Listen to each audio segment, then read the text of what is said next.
तो दोस्तों हम लोग डिस्कशन कर चुके हैं कि भारतीय नौसेना ने फाइनली अमेरिका के F-18 सुपर हॉर्नेट को अपनी जरूरतों के आधार पर खरा नहीं पाया और बताया जा रहा है कि फ्रांस का रफाल भारतीय नेवी की तरफ से फाइनल कर लिया गया है। और ये काफी अच्छी खबर है क्योंकि भारतीय नौसेना और वायुसेना दोनों के पास सिमिलरिटीज अब होंगी। वैसे अभी भी मैं आपको बता दूं कि इसको लेकर गवर्नमेंट की तरफ से किसी तरह की कोई ऑफिशियल जानकारी नहीं दी गई है, ना ही नौसेना की तरफ से दी गई है। लेकिन नौसेना की तरफ से अपनी रिक्वायरमेंट्स भारतीय डिफेंस मिनिस्ट्री को दे दी गई है। काफी समय पहले दे दी गई थी और उस समय भी खबरें निकल कर आई थी कि रफाल इसमें विनर घोषित किया गया है। और अब सेम इसी तरह की चीजें फ्रांसीसी मीडिया की तरफ से भी कहा जा रहा है कि डसॉल्ट का रफाल एम भारतीय नौसेना की पसंद बन चुका है और उसे खरीदने जा रहे हैं।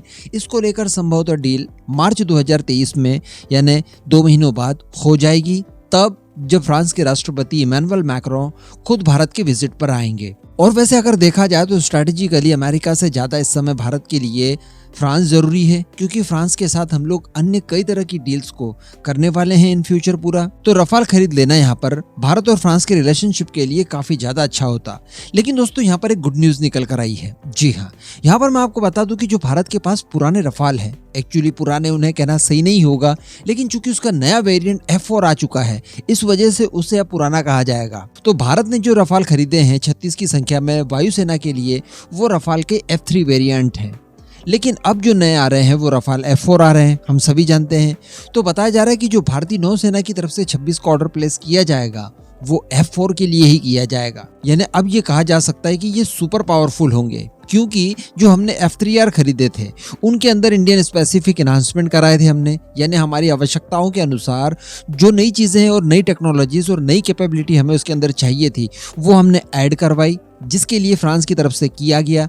ये करते करते फिर हमें लगा कि कुछ और बदलाव भी कराने हैं, तो वो भी फ्रांस की तरफ से बिल्कुल कम समय लेकर और बिना पैसे का बदलाव किया गया। ये सब मैंने आपको वीडियो बनाकर कहीं पर बता चुका हूँ। तो जो भारतीय नौसेना के लिए फाइटर जेट खरीदे जाएंगे उनमें इंडियन स्पेसिफिक एनहांसमेंट तो होगा ही होगा, और एनहांसमेंट के बाद ये ऑलरेडी F4 वेरिएंट तक के पावरफुल हो जाते हैं। अब लेकिन अगर नौसेना के लिए डायरेक्टली F4 वेरिएंट वाले फाइटर जेट लिए जाएंगे, उनके अंदर फिर एनहांसमेंट कराया जाएगा, तो सोचिए इनकी पावर क्या हो सकती है। क्योंकि हम सभी जानते हैं कि रफाल F3R ने ही अमेरिका के F-22 को लॉक कर चुका है। इसी के साथ साथ रफाल F3R ही रशिया के Su-35 फाइटर जेट को भी लॉक कर चुका है। मैं आपको ये भी बता चुका हूँ इजिप्ट के अंदर जो डॉग फाइट हुई थी वहां पर।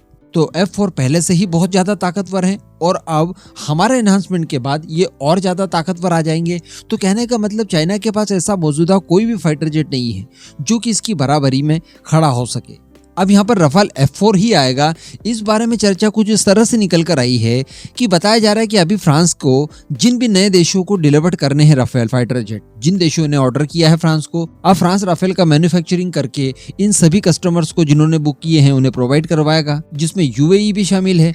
तो इन सभी देशों ने दोस्तों F4 स्टैंडर्ड के लिए ऑर्डर प्लेस किए हैं। तो बताया जा रहा है कि डसॉल्ट एविएशन जो फ्रांस की कंपनी है जो राफेल बनाती है, उसने अपने F3R वेरिएंट बनाना बंद कर दिए हैं और अपनी जो मैन्युफैक्चरिंग यूनिट है उसे शिफ्ट कर दिया है F4 वेरिएंट के लिए। तो कहने का मतलब यहाँ पर रफाल F4 भारतीय नौसेना के लिए पक्का हो चुका है। F4 वेरिएंट की बात की जाए तो ये F3R से कुछ मामलों में ज्यादा ताकतवर है, जैसे कि इसका रडार सिस्टम अपग्रेडेड होगा, साथ ही साथ हेलमेट माउंटेड डिस्प्ले की जो कैपेबिलिटी है वो और ज्यादा अधिक क्षमताओं के साथ आपको मिलने जा रही है, क्योंकि F4 का जो नेटवर्क सेंट्रिक वॉरफेयर है वो कई ज्यादा और प्रभावित होगा पहले वाले की तुलना में। साथ ही पुराने वाले से ज्यादा बेहतर इसमें कम्युनिकेशन की क्षमताएं बताई जा रही है। अब F4 वेरिएंट जो कि नौसेना के लिए आने वाला है, इसको लेकर फ्रांस की तरफ से इनके परीक्षण शुरू कर दिए गए हैं। मैं आपको बता दूं कि फ्रांसीसी नौसेना ने 2021 और 22 में F4 वेरिएंट के परीक्षण शुरू कर दिए हैं और अब इसी के लिए भारत की तरफ से ऑर्डर प्लेस किया गया है। तो ये भारतीय नौसेना के INS विक्रांत को एक कॉम्प्लीमेंट देने जैसा ही होगा।